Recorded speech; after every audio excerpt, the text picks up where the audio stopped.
সুদানের সেই লালচে মাটিতে আজ রক্তের গন্ধ মিশে গেছে। একসময় যেখানে বাচ্চারা স্কুলে যেত, সেখানেই আজ পোড়া ধোঁয়ার মাঝে পড়ে আছে তাদের খাতা। মায়ের কোল ফাঁকা, কারণ তার ছেলে সেই যুদ্ধে হারিয়ে গেছে।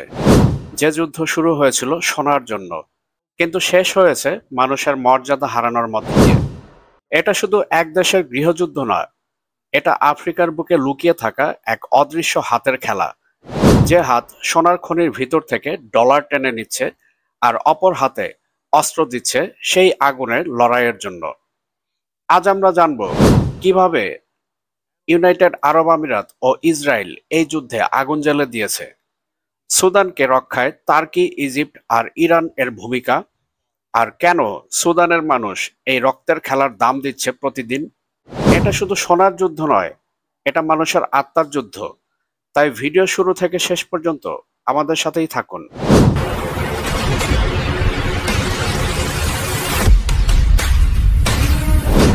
সুদানের গৃহযুদ্ধের পেছনে যে শক্তি কাজ করছে, তার মধ্যে সবচাইতে গুরুত্বপূর্ণ ভূমিকা রেখেছে সংযুক্ত আরব আমিরাত ও ইসরায়েল। আরএসএফ বা র্যাপিড সাপোর্ট ফোর্স, যা মূলত ভাড়াটে ও প্যারামিলিটারি বাহিনী, তাদের হাতিয়ার, প্রশিক্ষণ এবং কৌশলগত সমর্থন এসেছে এই দুই দেশের কাছ থেকে। ইসরায়েলি পেগাসাস স্পাইওয়্যার ব্যবহার করে তারা সুদানের সরকারি সেনার কৌশলগত কথোপকথন ট্র্যাক করেছে। প্রতিটি কমান্ড, প্রতিটি স্থানান্তর, প্রতিটি অস্ত্র সরবরাহ সবকিছু নজরে রেখেছিল পেগাসাস। এই তথ্যের ভিত্তিতে আরএসএফ দ্রুত এবং পরিকল্পিত হামলা চালাতে পেরেছে।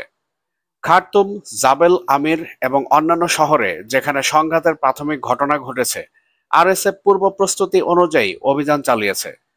ইসরায়েলি গোয়েন্দা তাদের প্রতিটি পদক্ষেপের আগে টার্গেটিং তথ্য সরবরাহ করেছে।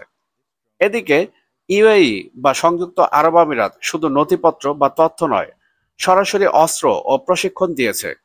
চীনা স্যাম সিস্টেম আর আধুনিক যুদ্ধ সরঞ্জাম আরএসএফ এর হাতে পৌঁছে দিয়েছে।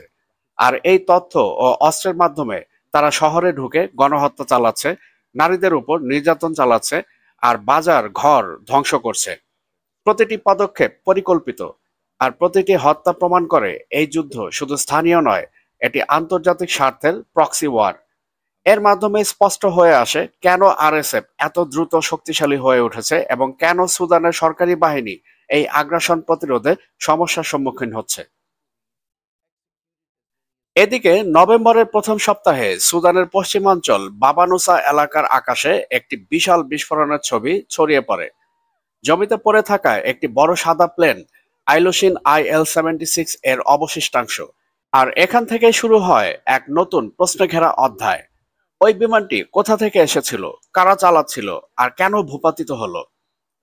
প্রাথমিক রিপোর্ট বলছে এটি ছিল সুদানীয় এয়ারফোর্সের IL-76, যেটি সেনা সরবরাহ ও লজিস্টিক বহনের কাজে নিয়োজিত ছিল। স্থানীয় সূত্র ও আরএসএফ এর বিবৃতিতে দাবি করা হয়েছে প্লেনটি সরকারি বাহিনীর জন্য রসদ বহন করছিল। প্লেনটি লক্ষ্য করে আরএসএফ এর নির্ধারিত আকাশ প্রতিরক্ষা ব্যবস্থা লঞ্চ করা হয়। আরএসএফ দাবি করেছে তারা চীনা নির্মিত FK-2000 ধরনের শর্ট রেঞ্জ স্যাম ব্যবহার করে প্লেনটিকে ভূপাতিত করেছে। এই দাবির সঙ্গে আরএসএফ তাদের সোশ্যাল মিডিয়া পোস্টে প্লেনটির ধ্বংস হওয়া অংশও দেখিয়েছে।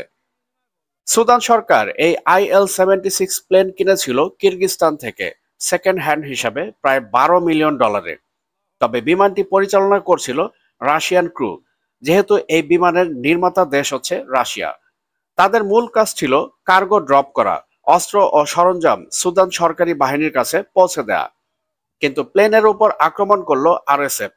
তাদের হাতে ছিল advance Chinese Sam surface two surface missile system, যা আরব আমিরাত চায়না থেকে ক্রয় করেছিল এবং এটা সরাসরি সরবরাহ করে আরএসএফ এর কাছে। রাডার গাইডেড মিসাইলস এবং গান ফায়ারের মাধ্যমে বিমানটিকে 30,000 ফুট উপর থেকে ভূপাতিত করা হয়। বিমানটি ক্র্যাশের সময় প্রায় 50 টন অস্ত্র বহন করছিল বলে ধারণা করা হয়, যার মধ্যে অ্যান্টি ট্যাঙ্ক মিসাইলস, রাইফেলস এবং ট্যাকটিক্যাল ইকুইপমেন্ট ছিল। এই প্লেন ক্র্যাশ কেবল অস্ত্র ধ্বংস করেনি, এটি আরএসএফ এর ক্ষমতা প্রমাণ করলো। তারা দেখালো যে মডার্ন এয়ার ডিফেন্স এবং ট্যাকটিক্যাল ইন্টেলিজেন্স এর মাধ্যমে তারা সুদান সরকারি বাহিনীর শক্তি চ্যালেঞ্জ করতে সক্ষম। একসময় প্লেনটির লক্ষ্য ছিল সুদান গভর্নমেন্ট, কিন্তু আরএসএফ এর লক্ষ্য ছিল ইউএই ও ইসরায়েলের সমর্থনে প্লেনকে ভূপাতিত করে যুদ্ধের ভারসাম্য নিজেদের দিকে টেনে নিয়ে আসা। এই ঘটনা আন্তর্জাতিক সংবাদ মাধ্যমে প্রচারিত হলেও আরএসএফ ও তাদের ব্যাকার্স ইউএই এবং ইসরায়েল চুপচাপ থেকে যায়। সুদান সরকারের স্ট্যান্ড পয়েন্ট অনুযায়ী আরএসএফ কেবল একটি শ্যাডো আর্মি নয়, তারা আধা সামরিক শক্তি যা বিশ্বের নজরের বাইরে কাজ করছে, এবং প্লেন ক্র্যাশ এর ঘটনা সেই সত্যকেই উন্মোচন করল। সুদানের সেই রক্তাক্ত লড়াই শুধু স্থানীয় সামরিক সংঘাত নয়, এর পেছনে রয়েছে আন্তর্জাতিক মুদ্রা ও ক্ষমতার খেলা। র্যাপিড সাপোর্ট ফোর্স বা আরএসএফ এর প্রধান মোহাম্মদ হামদান দাগেলো, যাকে হেমেতি নামে ডাকা হয়, তিনি ছিলেন মরুভূমির সাধারণ একজন উট ব্যবসায়ী এবং সীমান্ত চোরাকারবারি। কিন্তু আজ তারা পরিণত হয়েছে অত্যাধুনিক অস্ত্র ও প্রশিক্ষণে সজ্জিত এক প্রায় অপ্রতিরোধ্য বাহিনীতে। কিভাবে এটি সম্ভব হলো? মূল উত্তরটি লুকিয়ে আছে দুবাই এবং তেল আবিবের গোপন লেনদেনে। সংযুক্ত আরব আমিরাত আরএসএফকে সরাসরি সমর্থন দিচ্ছে, শুধু অর্থ নয়, অস্ত্র, প্রশিক্ষণ এবং লজিস্টিক সহায়তাও। ইউএই এর হাতে রয়েছে চীনের স্যাম সিস্টেম, যা আরএসএফ ব্যবহার করে বিমানের উপর নিয়ন্ত্রণ স্থাপন করেছে। IL-76 কার্গো বিমানটি ভূপাতিত হওয়া সেই ঘটনার প্রমাণ, যেখানে আরএসএফ সক্ষম হয়েছিল সুদানের সরকারি বাহিনীর জন্য আসা অস্ত্রবাহী বিমানটিকে ধ্বংস করতে। আর এই ঘটনাটি ঘটে বিগত 5ই নভেম্বর। ইসরায়েলের দিকেও নজর দিতে হবে। পেগাসাস স্পাইওয়্যার ব্যবহার করে তারা এসএএফ এর কৌশলগত অবস্থান, সেনাদের ফোন কনভারসেশন এবং সামরিক কমান্ড ট্র্যাক করছে। আরএসএফ এই তথ্য ব্যবহার করে সরকারি বাহিনীর ওপর হিট অ্যান্ড রান হামলা চালাচ্ছে। শহরগুলোতে গণহত্যা, লুটপাট এবং নারীদের উপর আক্রমণ সবই এই ডেটা এবং অস্ত্রের সমন্বয়ে সম্ভব হচ্ছে। সংযুক্ত আরব আমিরাত আরএসএফকে প্রশিক্ষণও দিচ্ছে। ইউএই এর বিশেষজ্ঞরা আরএসএফ এর কমান্ডারদের উন্নত নগর যুদ্ধ, ড্রোন ব্যবহার এবং আধুনিক অস্ত্র নিয়ন্ত্রণ শেখাচ্ছেন। এই প্রশিক্ষণগুলো আরএসএফকে একাধারে ভয়ঙ্কর এবং অপ্রতিরোধ্য করেছে। ইউএই এর স্বার্থ স্পষ্ট, সুদানে থাকা স্বর্ণের খনির প্রায় 80% নিয়ন্ত্রণ করা। যদি সুদানে কোনো নির্বাচিত স্থিতিশীল সরকার আসে, তাহলে আরব আমিরাত সুদানের এই বাজার হারাবে। তাই তারা এই প্রক্সি ওয়ারফেয়ার চালিয়ে যাচ্ছে প্রায় $1 বিলিয়ন বছরে আয় করার জন্য। অবশেষে সুদান সরকার জাতিসংঘে রিপোর্ট করেছে আরএসএফকে একটি সন্ত্রাসী ও ঘাতক সংগঠন হিসেবে চিহ্নিত করার জন্য। পাশাপাশি তারা আরব আমিরাতকে সমর্থন না দেওয়ার আহ্বান জানিয়েছে। কিন্তু আন্তর্জাতিক সংস্থাগুলো নিশ্চুপ। আরএসএফ এর এই কার্যকলাপের বিরুদ্ধে ন্যায় বিচারের কোনো দৃঢ় পদক্ষেপ দেখা যায়নি এখন পর্যন্ত। তবে আজ আন্তর্জাতিক সংস্থাগুলোর মধ্যস্থতায় আরএসএফ সাময়িক যুদ্ধবিরতিতে সম্মত হয়েছে। এখানে বোঝা যায় কতটা জটিল এই যুদ্ধ। প্রতিটি গোলবার, প্রতিটি ড্রোন হামলা, প্রতিটি স্পাইওয়্যার অপারেশন এবং প্রতিটি আরএসএফ এর পদক্ষেপের পেছনে লুকিয়ে রয়েছে বিশ্ব শক্তির ছায়া। সুদানের সরকারি বাহিনী একা আরএসএফ এর বিরুদ্ধে লড়াই করতে পারেনি, কিন্তু আজ মিডল ইস্ট এর 3টি শক্তিশালী দেশ ইরান, তুর্কি এবং ইজিপ্ট তাদের পাশে রয়েছে। এই সমর্থন শুধু রাজনৈতিক নয়, এটি সামরিক, কৌশলগত এবং প্রযুক্তিগত। ইরান এর রেভলিউশনারি গার্ড কর্পস বা আইআরজিসি, বিশেষ করে কুদস ফোর্স, সুদানের স্বাধীন প্রতিরোধ বাহিনী যেমন আল বারা ব্রিগেড এর সাথে সরাসরি যোগাযোগ স্থাপন করেছে।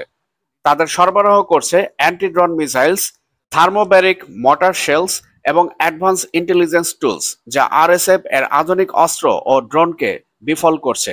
এই অস্ত্রগুলো আরএসএফ এর ওপর প্রচন্ড ধাক্কা তৈরি করেছে এবং সুদান সরকারি বাহিনীর পাল্টা অভিযানকে কার্যকর করেছে। তুরস্কের এমআইটি গোয়েন্দা সংস্থা সুদান সরকারের জন্য গুরুত্বপূর্ণ প্রশিক্ষণ এবং প্রযুক্তি সরবরাহ করেছে। তারা শহুরে যুদ্ধ, ড্রোন অপারেশন এবং ইলেকট্রনিক ওয়ারফেয়ার কৌশল শেখাচ্ছে। বিশেষ করে আরএসএফ এর পেগাসাস নজরদারি এবং আরব আমিরাত ও ইসরায়েলের সাপোর্ট মোকাবিলার জন্য এই প্রশিক্ষণ এক গেম চেঞ্জার। অপরদিকে ইজিপ্ট বা মিশরও সুদানের প্রতিবেশী দেশ হিসেবে নীল নদের নিয়ন্ত্রণ এবং নিরাপত্তার জন্য গুরুত্বপূর্ণ। তারা সুদানে পাঠিয়েছে ইউনিট 777 স্পেশাল ফোর্সেস এবং গোয়েন্দা তথ্য। এরা সরাসরি আরএসএফ এর চলাচল ও লজিস্টিক ট্র্যাক করছে এবং সুদান সরকারি বাহিনীর জন্য হামলার পরিকল্পনা সমন্বয় করছে। ইজিপ্ট জানে যদি আরএসএফ নীল নদের উপর প্রভাব বিস্তার করে, তাহলে তাদের অস্তিত্বের জন্য হুমকি তৈরি করবে। এই তিন দেশের একত্রিত উদ্যোগই আরএসএফ এর অপ্রতিরোধ্য ভাবনা ভেঙে দিয়েছে। ইসরায়েল ও আরব আমিরাত এর সাপোর্ট থাকা সত্ত্বেও সুদান সরকারের সঙ্গে এই আন্তর্জাতিক জোট আরএসএফ এর আগ্রাসন রুখে দিচ্ছে।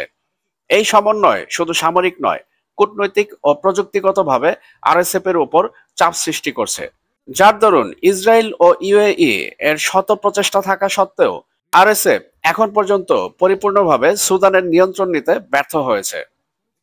এভাবে সুদান সরকারের পাশাপাশি এই আন্তর্জাতিক জোট রক্ষা করছে এক দেশের সার্বভৌমত্ব। তবে যুদ্ধ এখনো চলছে এবং প্রতিটি অভিযান, প্রতিটি আক্রমণ এবং প্রতিটি প্রযুক্তিগত হস্তক্ষেপের দাম দিচ্ছে সাধারণ মানুষ। শুরুতে আরএসএফ কেবল মরুভূমির ক্ষুদ্র মিলিশিয়া হিসেবে উটের মাধ্যমে সীমান্ত পেরিয়ে ব্যবসা করত। তাদের ছিল না কোনো রকম সামরিক একাডেমিক শিক্ষা। কিন্তু 2010 সালের পর পরিস্থিতি বদলে যায়। ইউনাইটেড আরব আমিরাত ও ইসরায়েল এর সহযোগিতায় আরএসএফ কে উন্নত প্রশিক্ষণ, অস্ত্র এবং প্রযুক্তি সরবরাহ করা হয়। ইসরায়েলের পেগাসাস স্পাইওয়্যার ব্যবহারের মাধ্যমে আরএসএফ জানতে পারে সুদান সরকারি বাহিনীর প্রত্যেকটি যোগাযোগ কৌশল এবং অবস্থান। ইউএই আর্থিক বিনিয়োগের মাধ্যমে তাদের আধুনিক অস্ত্র সরবরাহ করে, anti tank missiles, modern rifles এবং আর্মর্ড ভেহিকলস। আরএসএফ এর লক্ষ্য স্পষ্ট, সুদান এর স্বর্ণের বাজারে প্রভাব বিস্তার করা। ইউএই আরএসএফ কে সমর্থন দেয় এই কারণে যে সুদানের যতগুলো স্বর্ণ খনি রয়েছে সেগুলো আরএসএফ এর মাধ্যমে নিয়ন্ত্রণ করা। আর যদি তারা এই সোনার খনিগুলো নিয়ন্ত্রণ না করতে পারে তাহলে দুবাই এর বিশাল সোনার বাজার বিপদে পড়বে। আরব আমিরাত প্রতি বছর সুদানের প্রায় 20% স্বর্ণ অফিসিয়ালি ক্রয় করে, আর প্রায় 80% সুদান থেকে আনঅফিসিয়ালি আরএসএফ এর মাধ্যমে দুবাইতে পৌঁছায়। আরএসএফ এর প্রধান বহুবার আরব আমিরাতে গিয়েছেন এবং মোসাদ এবং আরব আমিরাতের গোয়েন্দাদের সঙ্গে বৈঠক করেছেন। সেখানে কৌশল নির্ধারণ হয় কোন এলাকায় কবে হামলা হবে, কোন অঞ্চলে সোনার খনি দখল করা হবে এবং কিভাবে সুদান সরকারের উপর চাপ সৃষ্টি করা যায়। এই পরিকল্পনা আরএসএফ কে শুধু একটি ধ্বংসাত্মক বাহিনীতে পরিণত করেনি, বরং এক অর্থনৈতিক শক্তিও দিয়েছে। এভাবে আরএসএফ, ইউনাইটেড আরব আমিরাত ও ইসরায়েলের যৌথ কৌশলের ফলে সুদান এর কৌশলগত এবং অর্থনৈতিক মানচিত্রে নিজেদের অবস্থান নিশ্চিত করেছে। বিনিময়ে সুদানের লাখ লাখ মানুষ আজ অনিশ্চয়তায় জীবনযাপন করছে। সুদানের এই যুদ্ধে সবচেয়ে বড় মূল্য দিচ্ছে শিশুসহ সাধারণ মানুষ। বিশ্বের সবচেয়ে বড় অভ্যন্তরীণ বাস্তুচ্যুতি সংকট এখন সুদানে। 2023 সালের এপ্রিল থেকে সংঘর্ষ শুরু হওয়ার পর 11 মিলিয়নেরও বেশি মানুষ গৃহহীন হয়েছে। শহরগুলো ধ্বংস হয়ে যাচ্ছে, বোমা, ড্রোন, যুদ্ধযন্ত্র দিয়ে ধ্বংস হচ্ছে ঘরবাড়ি, হাসপাতাল, স্কুল।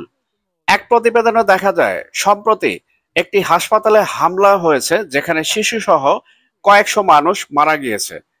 ক্ষুধা ও রোগ এক ভয়ঙ্কর অবস্থার সৃষ্টি করেছে। প্রায় 25 মিলিয়ন মানুষ ভয়ঙ্কর খাদ্য সংকটে রয়েছে। এই যুদ্ধ শুধু প্রতিরক্ষা বা আগ্রাসনের লড়াই নয়, এটি মানুষের প্রতি এক বড় অবিচার। ঘরবাড়ি হারানো, স্বপ্ন ভেঙে যাওয়া, কথাহীন কষ্ট, এগুলো হলো যুদ্ধের অদৃশ্য অংশ। আসলে যুদ্ধ আগুন নয়, যুদ্ধ হলো ভয়, ক্ষুধা আর আজীবন অস্থিরতা। সুদান আজ শুধু একটি দেশ নয়, একটি বড় এটি একটি বড় যুদ্ধের মঞ্চ, যেখানে লড়াই হচ্ছে মধ্যপ্রাচ্য, আফ্রিকা এবং পশ্চিমা শক্তির স্বার্থ নিয়ে। এই যুদ্ধের প্রভাব শুধু সুদানেই সীমাবদ্ধ থাকবে না। সোনা ও খনিজ নিয়ন্ত্রণ, অস্ত্র বাণিজ্য, রাষ্ট্রীয় বিভাজন সবই এই সংঘর্ষকে বৈশ্বিক মাত্রায় নিয়ে যাচ্ছে। এক বিশ্লেষক মন্তব্য করেছেন, Sudan's gold sector connects to a regional conflict ecosystem. যদি সুদানে স্থিতিশীলতা ফিরে না আসে তাহলে আফ্রিকার একটি অংশ রাজনৈতিকভাবে, অর্থনৈতিকভাবে ও সামাজিকভাবে দশক ধরে ধ্বংসপ্রবণ হতে পারে। পরিশেষে সুদানের এই যুদ্ধ আজ প্রমাণ করে মানুষ নিজের স্বার্থে কতটা নিচে নামতে পারে।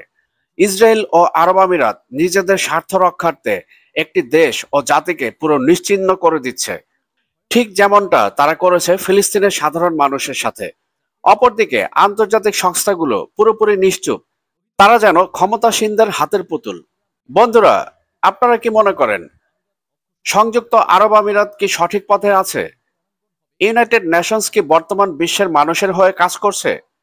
ইরান, তুরস্ক, মিশর কি ঠিক পথে এগোচ্ছে? আপনার মূল্যবান মতামত অবশ্যই কমেন্টের মাধ্যমে আমাদেরকে জানাবেন। আর আমাদের ভিডিও ভালো লাগলে অবশ্যই লাইক ও শেয়ার করবেন। আর আমাদের চ্যানেল সাবস্ক্রাইব করে all bell icon notification on করে আমাদের সাথেই থাকবেন। ভিডিও আজকের দীর্ঘায়িত করছি না। আপনারা সবাই ভালো থাকবেন, সুস্থ থাকবেন।